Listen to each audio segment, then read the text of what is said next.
Mission, vision, and values.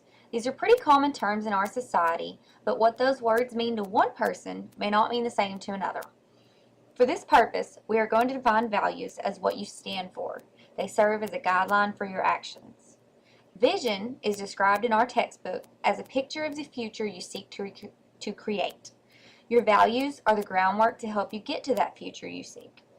In an article written by Collins and Porras, they discuss the importance of a well-conceived vision.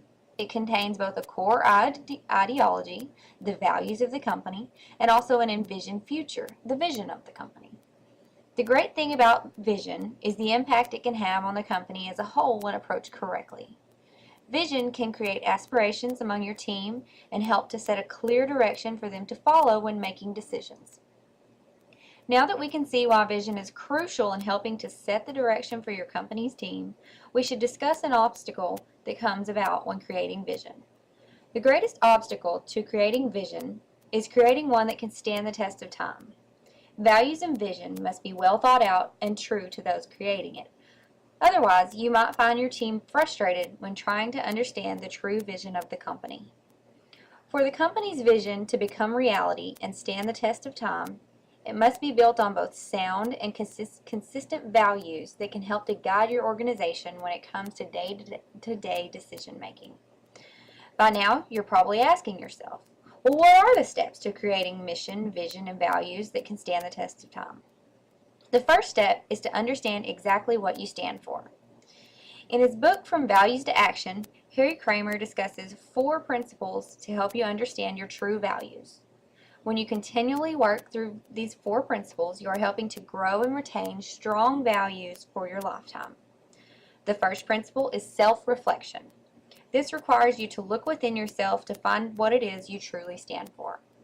The second principle is to have balance in your life. This allows you to understand differing sides of an issue rather than just your own. The third principle is having true self-confidence. By having true self-confidence, you're better able to understand your strengths and weaknesses, to know what you can bring to the table, and what should be left up to others to fulfill. The fourth principle is to have genuine humility. This will help to keep you grounded and remember what your values are and why they are important to you. It also shows true in the way you treat others around you. In an article written by Wade Mayfield, he discusses the importance of creating an effective vision statement for your company. He cites 3 key steps to help you create an effective vision statement. First, clearly define what you intend to build or create. Second, create a vision that forms an equilateral triangle of winners, which he states as being company, customers, and employees. And third, he says to keep it simple. People cannot remember long and drawn-out vision statements. If you're going through this process of discussing mission, vision, and values for your company, you will need to ensure that you set plenty of time aside to discuss these topics to ensure you're truly defining the values of the company. There are a few things that you should keep in mind when working through this process. Remember to practice Kramer's 4 principles both individually and as a company on a continual basis.